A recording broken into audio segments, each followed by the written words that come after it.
Олон улсад пирамид тогтолцоотой лувер гэж нэрлэгддэг сүлжээний бизнесийг зохицуулсан хууль эрх зүйн орчин манай улсад хангалтгүй байна. Үүнээс болж биологийн идэх бүтээгдэхүүн нь илгэний хавдраас эхлээд турааж таргалуулах шидтэй гэсэн ойлголт иргэдийн дунд бий болсон байна.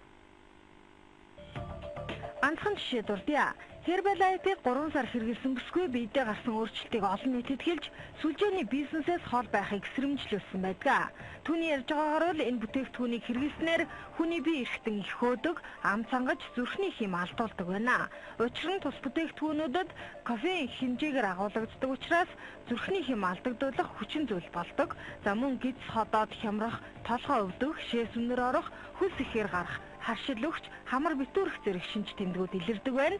За хэрэглэгчид Herbalife-ийн загсны тустай ихэнх бүтээгдэхүүнээс харшил өгч, улмаар амьсгалын замын эргэтэн гэмтэж, элдэг болоод бөөрийн дутагдалд орох аюултай гэдгийг ч энэ ч хүртэл ярьж байсан удаатай. За гэтэл эрүүл мэндийн яамнаас энэ төрлийн биологийн идэвхт бүтээгдэхүүнийг Монгол улсад яагаад зарж борлуулах зөвшөөрлийг олгосоор байна вэ? Би яг үнийг хэлэхэд байна тийм ээ. Нэг нөгөө хэлчихэ. Энэ сүлжээний бизнесийг үгүй яддаг.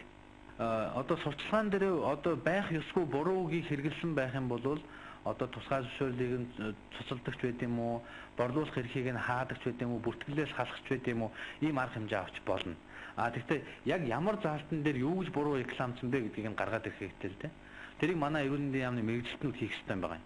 Би яг өнөөдөр энэ мэрэгжилтнүүдийг шалгаа таа бүхэн энэ ямар нэгэн зөв зохистой хэрэглээ хангагдаж гин үгүй юу гэдгийг би шалгуулах юм.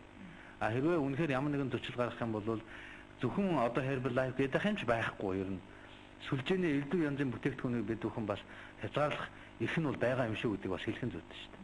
Эрдэмтэд Herbalife-ийн бүтээгдэхүүнүүдэд хүний биед сөрөг нөлөө үзүүлэх маш олон бодис агуулгыг тогтоосон байдаг. Энэхүү сүлжээний улмаас дэлхийн олон хүн эрүүл мэнд эдийн засгаараа хохирж байгаа учраас олон улсад хоригдсан талаар бид өмнө нь мэдээлж өгсөн удаатай. Тэгвэл мэргэжлийн албан ерөнхий газраас энэ чиглэлд тусгаалсан хяналт шалгалт хийхэд биологийн идэвхт бүтээгдэхүүн ханган нийлүүлэх байгууллагуудад бүтээгдэхүүний зарлагын баримтанд цувралын дугаар тэмдэглэж хэвшилсэн байдал 27%-тай, зах зээл дээрх бүтээгдэхүүний хадгалалт, тээвэрлэлтийн байдалд хяналт тавьж байгаа байдал 17%, зах зээлд гарсан биологийн идэвхт бүтээгдэхүүний хэрэглээ, гаж нөлөө, чанар аюулгүй байдалд судалгаа хийж байгаа байдал 19%-тай байгаа төдийгүй биологийн идэвхт бүтээгдэхүүний 15% нь улсын бүртгэлд бүртгэгдээгүй байгаа нь тогтоогдчихэ. Мэргэжлийн албан ерөнхий газраас биологийн идэвхт нэмэлт бүтээгдэхүүн нийлүүлдэг 30 гаруй компаниудад шалгалт хийсэн байна. За гэвч эдгээр байгууллагуудын ихэнх нь холбогдох стандарт шаардлагыг зөрчсөн байна гэсэн дүгнэлт гарсан. Тийм учраас үндсэн хэд хэдэн зүйлийг чиглэл болгосон байдаг. За тухайлбал энэ дотор анхаарал татсан бас нэг зүйл бол биологийн идэвхт бүтээгдэхүүнийг зохицуулах эрх зүйн орчинд тодорхой болгох хэрэгтэй гэсэн заалт оруулсан боловч за өнөөдөр жишээлбэл Herbalife-ийн чиглэлээр үйл ажиллагаа явуулж байгаа компаниудын нөлөөнд хууль тогтоогчид орчихсон байгаа учраас энэ хуульд тодорхой хэмжээний өөрчлөлт орж чадахгүй нь үндсэндээ лоббидуулчихсан байгаа гэдгийг эрүүл мэндийн дэд сайд хэлж өгсөн юм а. Сүлжээнийг их тодтголтой биологийн идэвхт бүтээгдэхүүн хүнийг эрүүлжүүлэхээс илүү их мөнгө олох хэрэгсэл болж байна.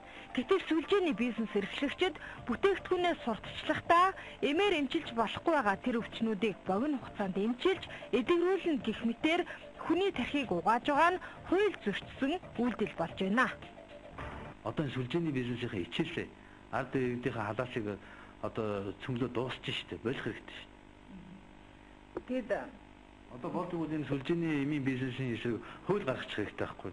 Тэгэхээр наад бол чи аюултай ерөөсөө тэр улсын хурлын гишүүдийг бүр лоббидчихсан амар аюултай мөнгөтэй усууд байхгүй. Ямар арга татал намайг гүтгээ явуулж шүү дээ. Гадаадын улс орнуудад сүлжээний гих бүтээгдэхүүн хямд үнээр зарагддаг. Гэтэл манай улсад тэр байдал эсрэгээрээ сар хүрэхгүй хугацаанд уух цайнл гэхэд 100 гаруй мянган төгрөгөөр зарагдаж байх жишээтэй. Энэ бол лойр хэрхэн яаж явагдаж монголчууд нэгээ шулж байгаагийн илэрлээ. Тиймээс цаашдаа эрүүл мэндийн яам болоод хууль тогтоох дээд байгууллагад ажиллаж байгаа хүмүүс Монгол хүний эрүүл мэндийн төлөө энэ сэдвт анхаарлаа хандуулах цаг болжээ. За ингэж хэлж байгаагийн учир нь нэгдүгээр эмнэлэгт сүлжээний эм бэлтгэл уугаад элэг бөөрийн дутагдалд орж ирэх хүмүүсийн тоо олширлоо. Сардал гэхэд 2-3 хүн тогтмол ирэх болсон гэх харамсалтай тоо мэдээг энд дурдах нь зүйтэй болов. Баццэг үлзэн сайхан нар мэдээллээ.